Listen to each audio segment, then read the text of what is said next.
da li je Srbija danas u stanju civilizacionog regresa? Ovo je, prilično teško pitanje, zar ne? Ali upravo to je teza koju ćemo danas zajedno analizirati. Ona dolazi od profesora Branislava Ristivojevića, a izneo je u emisiji Bez pardona.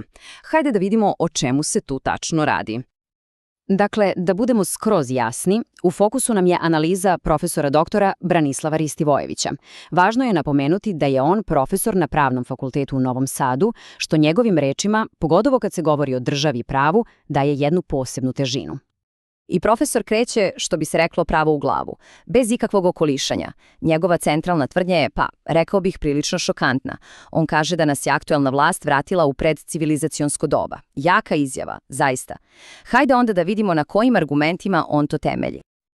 Evo nas kod same srži njegove dijagnoze. On to zove civilizacijski regres. A šta to zapravo znači? Pa po njemu radi se o fundamentalnom slomu samih temelja države. Zvuči jako ozbiljno, pa hajde da zaronimo u detalje. Sve počinje od jedne osnovne ideje, nečega što se u teoriji zove društveni ugovor. Znate već tu priču. Mi kao građani predamo državi ekskluzivno pravo da koristi silu, znači samo policija, vojska, zvanične institucije. Za uzvrat država nama garantuje red, mir i bezbednost. Ali, i ovo je ključno što profesor ističe, postoji jedan uslov, a to je da mi, građani, moramo imati način da tu istu državu kontrolišemo. I baš tu, prema profesoru, nastaje kratki spoj. Tu se taj naš društveni ugovor cepa. Zašto? Zato što se legitimna, kontrolisana, odgovorna državna sila jednostavno zamenjuje nečim potpuno suprotnim. Privatnim batinašima, grupama koje su van svake kontrole, van zakona i naravno bez ikakve odgovornosti. To je za njega sama suština tog povratka u predcivilizacijsko doba. I šta dobijemo kao rezultat svega toga? Pa dobijemo nešto što Ristivojević naziva paralelnim sistemom moći. Sistem koji funkcioniše, bukvalno pored i mimo zvaničnih legalnih institucija. A kako to izgleda u praksi? Profesor kaže da postoje neki neformalni koordinatori, koje on prilično oštro naziva gaulajterima. To je, znate, istorijska referenca na lokalne moćnike koji su bili iznad zakona. Ti ljudi, kaže on, donose sve ključne odluke.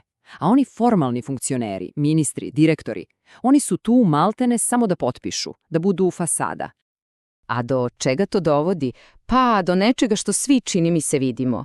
Lojalnost postaje jedini kriterijum, važnije od bilo kakve stručnosti, bilo kakvog znanja. I onda profesor postavlja jedno, baš dobro pitanje, koje sve ilustruje.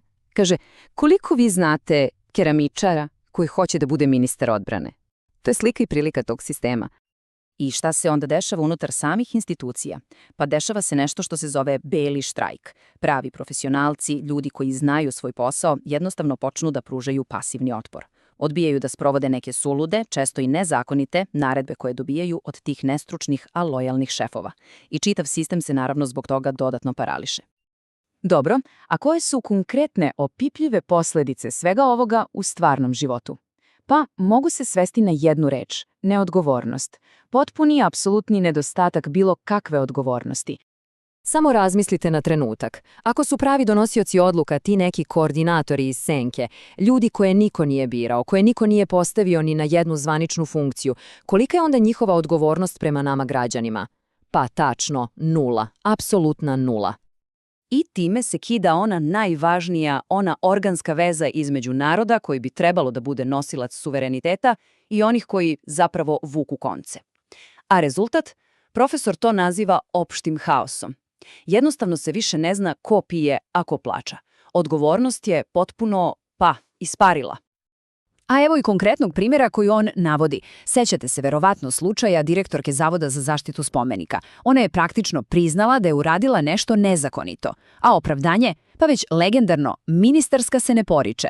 To je, kako kaže profesor, školski primjer onoga što pravnici zovu direktni umišljaj. Dakle, svesno i namerno kršenje zakona. I kad sve to saberemo, šta dobijamo?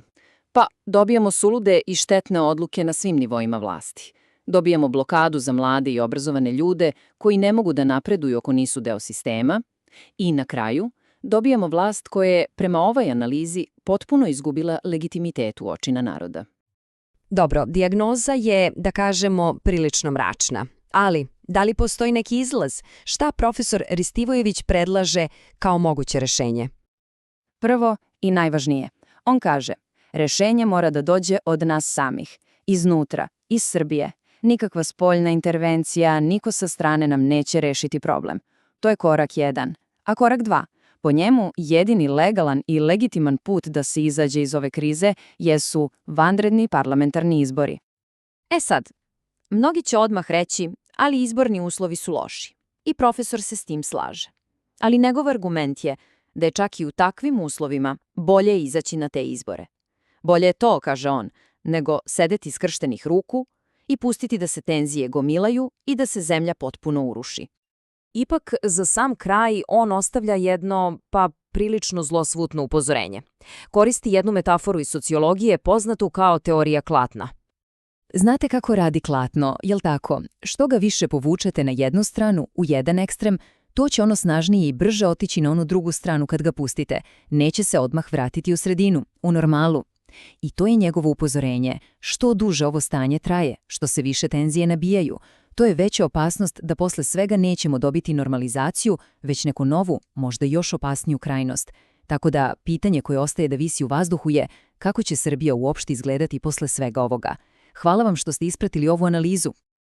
A ako vam je ovo bilo zanimljivo, znate šta vam je činiti. Zapratite kanal Geopolitika u AI minuti, pritisnite ono dugme za like i naravno podelite ovaj sadržaj. Mnogo nam znači. Hvala još jednom.